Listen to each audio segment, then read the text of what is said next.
দড়ি টেনে টেনে এভাবেই এপার থেকে ওপারে যায় শিশু থেকে বৃদ্ধরা। ব্রিজ না থাকায় বিয়ে হচ্ছে না এলাকার মেয়েদেরও। শুধু তাই নয়, শিক্ষা ব্যবস্থায়ও পিছিয়ে তারা। এই পাশে নদীতে দুই সাইডে নৌকা দড়ি বাঁধা আছে, উঠে পরে টাইনা যাওয়া লাগে। শুনে অবাক হলেও একটি ব্রিজের প্রতীক্ষা প্রায় 100 বছর ধরে, তবু দেখা নেই সেই ব্রিজের। এটা প্রায় 100 বছর ধরে এরকম আমরা শুনে আসতেছি। বিশেষ করে আমার বাবা বলতো যে দাদা নাকি এখানে বলছে যে একটা ব্রিজ হবে, ওই একেবারে এটা হলো ব্রিটিশ আমলের কথা। তারপরে পাকিস্তান আমল গেছে, আমার বাবা বলছে যে এরকম ব্রিজ হবে, আমরা শুনছি।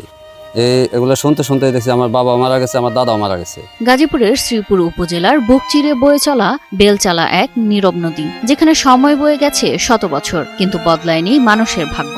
আমি একজন শিক্ষার্থী, আমি এই নদী দিয়ে প্রত্যেকদিন আসা যাওয়া করি। তাই আমার 8টায় প্রাইভেট, আমার সকাল 7টায় যাওয়া লাগে। দেখা যায় যে অনেক সময় নদীতে আবার কি চুঙ্গি আছে একটা, ওই চুঙ্গির মধ্যে নদীটা আর কি প্যাঁচ ভেজা থাকে, অনেক সময় যাওয়া যায় না। আবার কাদার সময় আমরা অনেক পিছলে পড়ে যাই। এই নদীর দুই পারে 10 গ্রামের প্রায় 12,000 মানুষের বসবাস। স্কুল, বাজার, হাসপাতাল সবকিছুতেই যেতে হয় এই নদী পার হয়ে, কিন্তু ব্রিজ নেই। আমাদের চলাচল আমরা খুবই কষ্ট হয়। এই যে ধান চাল তরু তরকারি কিছু করি, এগুলি অনেক জায়গায় 3-4 জায়গায় নামাইয়া পরে নৌকা তুড়াইয়া পরে আবার নিয়ে তারপরে 1 কিলো জায়গায় এটা নিয়ে মাথায় করে।